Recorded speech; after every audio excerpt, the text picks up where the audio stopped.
Pas vendu, pas perdu, c'est probablement la pire phrase que j'entends chaque jour dans le trading et dans l'investissement auprès des personnes qui débutent, voire même des personnes qui sont là depuis plusieurs années et qui voient progressivement leur portefeuille diminuer jour après jour parce qu'ils n'ont jamais su couper leurs pertes. Aujourd'hui, pour résoudre ce problème, on va bien évidemment parler du stop loss. Alors reste bien jusqu'à la fin parce que je vais te montrer dans cette vidéo comment tu peux sauver ton portefeuille investissement et comment tu peux transformer chaque journée de trading en des journées plus sereines avec de la gestion de risque, diminuer les pertes et surtout profiter au maximum de tes gains. Pour bien comprendre ce que c'est qu'un stop loss, je te propose qu'on aille sur mes écrans, mais juste avant, il faut que tu saches qu'un stop loss, c'est tout simplement un niveau sur lequel, on va dire à notre courtier, à notre broker, écoute, si le marché arrive à ce prix-là, il faut absolument couper ma position, encaisser ma perte et je récupère le capital qui me reste. C'est primordial pour éviter d'avoir une position qui court longtemps en perte. Et reste bien jusqu'à la fin de cette vidéo puisque je te montrerai un exemple concret qui m'a permis de sauver mon capital. On se retrouve donc sur les écrans, je suis sur XTB, un compte démo sur l'actif CAD JPY, donc le dollar canadien contre le yen japonais.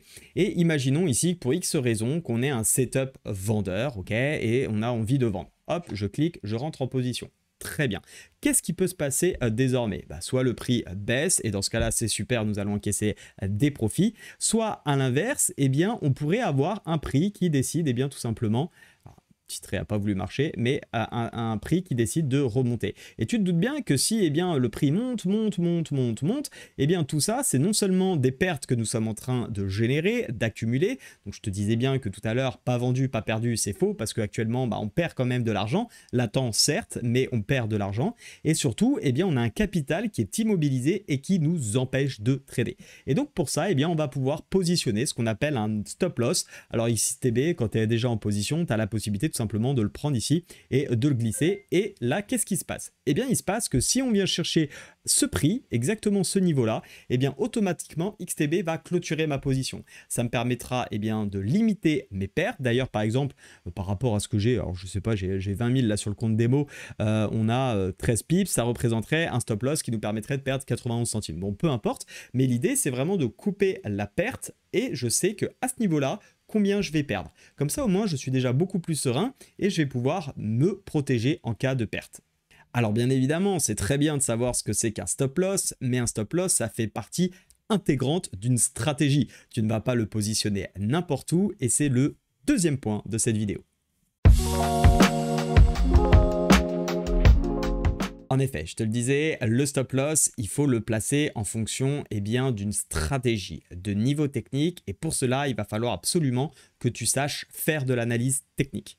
L'idée, c'est tout simplement de déterminer un niveau à partir duquel si le prix ou plutôt l'actif décide d'atteindre ce niveau de prix, il nous dit tu as tort et donc tu dois sortir. Pour cela, il faut maîtriser les fondamentaux de l'analyse technique. Alors bien évidemment, tu apprends des stratégies avancées dans ma formation Analyse Technique Pro que tu retrouveras en description, mais je t'ai fait également une formation gratuite pour déjà bien démarrer et bien maîtriser les premières bases dans le trading. Si tu veux te la procurer, tu as le lien en description, tu rentres juste ton email et tu vas avoir plus d'1 heure de vidéo. Tu auras même le début de ma formation Analyse Technique Pro qui est offert, donc n'hésite pas à en profiter et tu seras inscrit à la newsletter qui te permet chaque semaine de recevoir des opportunités sur les actions et les crypto-monnaies. Oui, je sais, ça fait beaucoup, mais t'inquiète pas, c'est pour moi, c'est cadeau. On revient donc sur les écrans pour illustrer ce que je viens de te dire.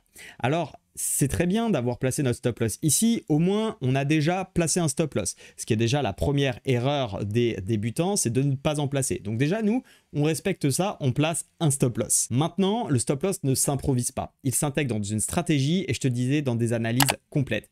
Ici, par exemple, on pourrait très bien chercher le niveau à partir duquel l'actif ne semble plus baissier. Pour moi, c'est tout simplement si on fait un nouveau plus haut et donc on aurait pu décider de le placer au-dessus de ces derniers plus hauts et après si on est vigilant et qu'on dézoome un peu, on voit qu'il y a également des plus hauts ici. Donc si on est agressif, on aurait pu le mettre ici. Si on est moins agressif, un peu plus prudent, on aurait pu mettre notre stop loss ici. Bien évidemment, là, c'est un exemple très sommaire, c'est juste au niveau des plus hauts. Il va falloir intégrer une analyse beaucoup plus complète sur du multi-time frame, donc plusieurs unités de temps, une analyse qui va plus loin, qui prend en compte plus de choses et notamment un aspect très important, le money management. D'ailleurs, pour t'aider, j'ai fait une vidéo sur les 6 erreurs à éviter de commettre quand tu fais du trading avec le stop loss. Je t'invite à aller la voir et n'hésite pas à me dire en commentaire quelles sont les erreurs que tu fais selon toi avec ton stop loss ou quelles sont les choses que tu ne comprends pas vis-à-vis du stop loss. Maintenant que tu comprends que ça s'intègre dans une stratégie globale, je te propose de te montrer un exemple concret qui m'est arrivé et qui m'a permis, grâce au stop loss, eh bien, de générer des gains. Oui, oui, tu l'as compris, grâce au stop loss, j'ai généré des gains. Je vais te présenter une situation qui m'est arrivée. Tu vas voir à quel point le stop loss me permet aujourd'hui juste de le remercier tout simplement d'exister parce qu'il m'a permis de générer des gains. Tu vas voir comment. Ici, on est sur l'action de Boiron qui était plutôt dans un joli canal haussier. On va pas refaire le détail de pourquoi je suis rentré. En tout cas, je suis rentré sur cette bougie verte ici.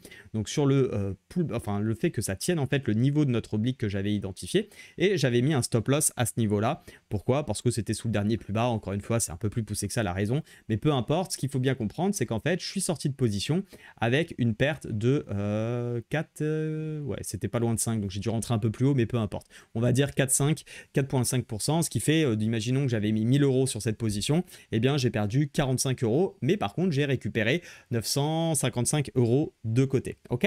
Ça, c'est le point important. Premier point, j'ai effectivement perdu une somme d'argent, mais mon risque était maîtrisé et il était défini par un niveau. Autre point intéressant, c'est qu'actuellement, si j'avais décidé non pas de couper ma position mais de la laisser, en réalité je serais en perte latente de 8,57%. Donc en fait actuellement je serais, si je devais couper ma position, en perte de 85 €, soit quasiment 2 fois plus en réalité que ce qu'on a vu juste avant.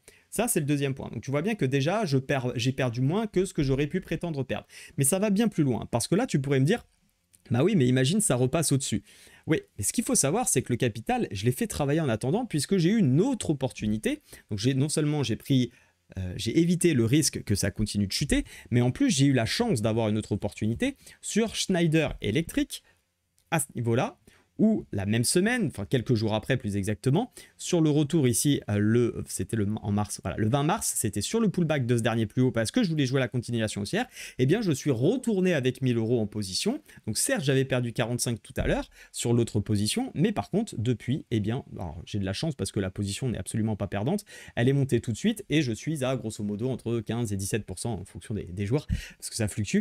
Mais tu vois bien que non seulement d'un côté j'ai perdu 5%, j'ai maîtrisé mon risque, je me suis évité d'en perdre 8 et peut-être beaucoup plus à l'avenir parce que c'est pas parce qu'en ce moment c'est en train de légèrement remonter que ça va pas continuer à baisser.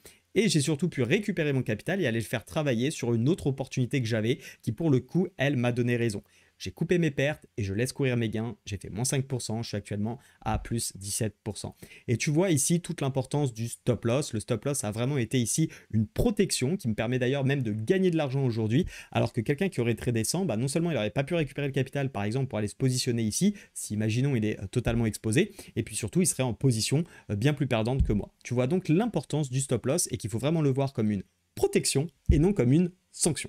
Mais au-delà de protéger ton capital, sais-tu que le stop loss joue un autre rôle crucial et c'est le prochain point de cette vidéo. Dans le trading, tu le sais sûrement, mais notre pire ennemi, ce n'est pas le marché, c'est nous-mêmes. Nos émotions peuvent nous pousser à faire des erreurs qui sont coûteuses. Et je pense que tu l'as compris et tu t'en doutes, le meilleur antidote pour laisser nos émotions parler, c'est tout simplement le stop loss. Plutôt que de laisser parler nos émotions, on va se focaliser sur la méthode, sur le process et sur nos stratégies et on va définir des niveaux d'invalidation et le fait de couper nos pertes sur des stratégies claires. Fini les prises de décision liées aux émotions ou à la volatilité, on respecte un plan, on ne pense à rien d'autre que le plan et la méthode et on continue de trader comme ça sur le long terme et tu vas voir que ça va te soulager dans la façon de trader. Comme l'a dit mon ami Warren Buffett et j'avais déjà partagé cette citation dans une autre vidéo, le risque provient de ne pas savoir ce que l'on fait. Alors ça m'intéresse maintenant de savoir si tu trades avec du stop loss et si tu es gagnant ou pas. Et est-ce que peut-être depuis que tu as intégré le stop loss dans ta façon de trader, ça a changé tes performances? Dis-le moi en commentaire et je pense qu'on pourra en faire un bilan intéressant. Je ferai une vidéo à ce sujet qui montrera bien l'impact de ces résultats. En attendant, je te souhaite bon courage dans ton trading, reste prudent sur les marchés, n'oublie pas de liker et t'abonner si la vidéo t'a plu. Je te dis à très vite. Ciao!